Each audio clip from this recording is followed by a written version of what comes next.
Bible జనాన్ని విడగొడుతుంది, చెడగొడుతుంది, పడగొడుతుంది. అందుకని మేము వ్యతిరేకిస్తాం. ఓకే. కాకపోతే బైబిల్ బోధించేటటువంటి వ్యక్తులందరూ, పాస్టర్లందరూ, చదువుతున్నటువంటి పర్సన్స్ అందరూ కూడా బైబిల్ ఒక పరిశుద్ధ గ్రంథం అని చెప్తారు. మంచి పాయింట్ అడిగాను. ఒకసారి సెకండ్ అక్కడ మళ్ళీ అయిపోయిద్ది కానీ ఓకే. నేను నీకు తర్వాత ఒక PDF పంపిస్తా. నీకు దమ్ముంటే, వాళ్ళకు కాదు, నీకు దమ్ముంటే దాన్ని చదివేసి, ఇప్పుడు వద్దు, ఆడవాళ్ళు ఉన్నారు అంటే మగోళ్ళే చదవలేదు దాన్ని, ఆడవాళ్ళు కాదు మగోళ్ళే చదవలేరు.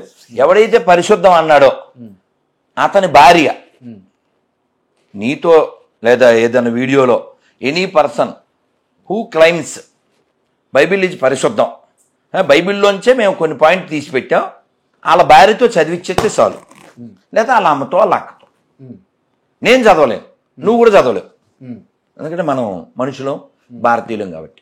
నువ్వు కళ్ళతో చూడు, నువ్వు తర్వాత మాట్లాడు, ఆ తర్వాత పరిశుద్ధం మనం ఒప్పుకుందాం. ఇప్పుడు నువ్వు రామాయణంలో ఏదైనా పాయింట్లు నాకు ఇవ్వు, రోడ్డు మీద నడి రోడ్డు మీద చదువుతా, భగవద్గీతలో ఈ శ్లోకం చదవమంటే చదువుతా.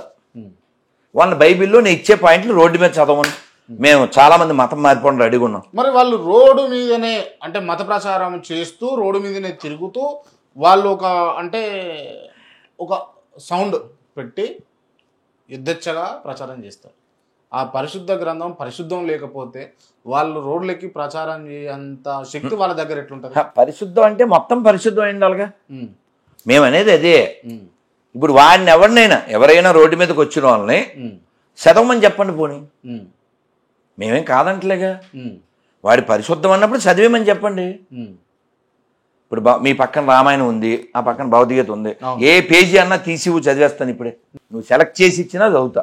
మరి వాళ్ళ బుక్లోదే వాళ్ళని చదివించు. ఇప్పుడు వాళ్ళు రోడ్డు మీదకి వచ్చి ఏం చెప్తున్నారు, ఫిక్స్డ్ డైలాగ్స్ కొన్ని ఉన్నాయి. చిప్ అంటారు తెలుసా? చిప్ ఒక బాక్సులో చిప్ పెడతారు, అది పాడిందే పాడద్ది, దాంట్లో రికార్డ్ అయిందే అంతే. సేమ్ వీళ్ళు కూడా వాట్సాప్ యూనివర్సిటీ బ్యాచ్, వీళ్ళు కూడా ఫిక్స్డ్. అతను వచ్చను, అతను చచ్చను, అతను మన కొరకై రక్తము కార్చెను. ప్రపంచంలో బిగ్గెస్ట్ జోక్ ఏంటి తెలుసా? World wide joke. చెప్పండి.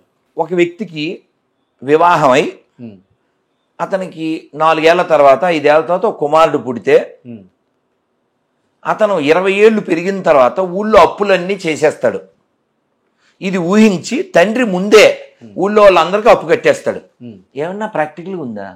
నీకేమన్నా ప్రాక్టికల్గా ఉందా? నీకు వివాహం అయ్యి నీకు కొడుకు పుట్టి 2024 2050 కల్లా వాడు నీ కొడుకు దొంగనా కొడుకు అయిపోయి ఊళ్ళో అందరి దగ్గర అప్పులు చేసేసి నీకు చెడ్డపేరు తెచ్చేస్తాడు అని ఊహించి నువ్వు ముందే అందరికీ ఏమండి మా అబ్బాయి ఎలా పుడతాడు, పుట్టిన తర్వాత వాడు చెడిపోతాడు, అందరికి అప్పులు చేస్తాడు, అందుకని ఊళ్ళో అందరికి 10,000 20,000 డబ్బులు ఇచ్చేస్తాం. ఇప్పుడు నేను మనిషిని ఆమె హ్యూమన్ బీయింగ్, నేను చేయలేను ఆ పని. ఇప్పుడు ఇక్కడ కెమెరా తీస్తుండే కదా, ఈ పర్సన్ కూడా చేయలేడు, ఈ పర్సన్ కూడా చేయలేదు. బహుశా మీరు దైవ స్వరూపులు కావచ్చు, మీలాంటి వాళ్ళు చేస్తారు కావచ్చు అనుకుంటాను. ఏం చేయొచ్చు? అడ్వాన్స్డ్గా ఉండొచ్చు, అడ్వాన్స్డ్గా ఉండి థింక్ చేయొచ్చేమో అని నా ఆలోచన. కాదు నాయన, ఈ పోలికి దేనికి పోల్చానో నీకు అర్థం కాలేదు కదా. A biggest joke of the world అన్ననే చెప్పలేదు నేను. అదేంటి తెలుసా? అతను నీ కొరకై, నీ పాపం కొరకై ముందే చనిపోయాను అన్న జోక్ కోసం చెప్పా. ఇప్పుడు నువ్వు పుట్టి తర్వాత పాపాలు చేస్తావు, అందుకని ముందే ఆయన చచ్చిపోయాడు. అది ఎలా సింక్ అవుతుంది? నువ్వు పుట్టకుండా ఉండు, వీడు పుట్టించడం ఎందుకు? నీ పేరేంటి? నా పేరు క్రాంతి.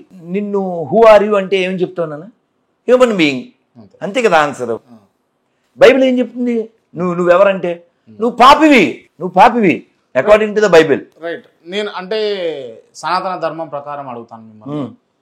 ఇప్పుడు వాళ్ళ భాషలో వాళ్ళకు ఉన్నటువంటి జ్ఞానంలో వాళ్ళు పాపి అని పెట్టారు. ఇప్పుడు ఇక్కడ చూసుకుంటే కర్మ సిద్ధాంతం అని అంటారు. ఇంచుమించు 2 ఒకటే కదా. చిచ్చి నాన్న, కర్మ సిద్ధాంతంలో పుణ్యం పాపం 2 ఉన్నాయి నాన్న. నీకు చాయిస్ ఉంది. ఇప్పుడు అక్కడ కృష్ణుడి బొమ్మ ఉంది, నువ్వు పూజ చెయ్యొచ్చు, చేయకుండా ఉండొచ్చు. నేను అసలు ఆ విగ్రహాన్ని పూజ చేయను, ఓం నమో నారాయణాయ మంత్రం ఒకటే చెప్తాను, లేదా మంత్రం కూడా చెప్పను, ఓం అని ఊరుకుంటాను. నీకు ఆప్షన్ ఉంది, అక్కడ ఆప్షన్ ఏం లేదు. నువ్వు బైబిల్ చదవలేదు కాబట్టి ఒక పాయింట్ చెప్తా. నమ్మి బాప్తిజం పొందినవాడు రక్షించబడును లేకపోతే శిక్షించబడును. మార్క్ 16:16. ఇప్పుడు నువ్వు నమ్మలేదు బైబిల్ని, నేను నమ్మలేదు, భగత్ సింగ్ నమ్మలేదు, అల్లూరి నమ్మలేదు, అంబేద్కర్ నమ్మలేదు, మీ తాత నమ్మలే, పాస్టర్ వాళ్ళ తాత కూడా నమ్మలే. ఈ నమ్మని వాళ్ళంతా నరకానికి ఎంతెందుకు? ఎస్పి బాలసుబ్రహ్మణ్యం గారు ఎన్ని పాటలు పాడాడండి? ఓ 40-50 వేల పాటలు పాడి ఎన్ని హృదయాలని సంతోషపెట్టాడు ఆయన. ఆయన చచ్చిపోయిన కొత్తలో ఒక హైదరాబాద్ ఆవిడ ఫోన్ చేసింది, పేరు లలిత. లలిత అంటే అమ్మవారి పేరు, అంటే మన వాళ్ళే.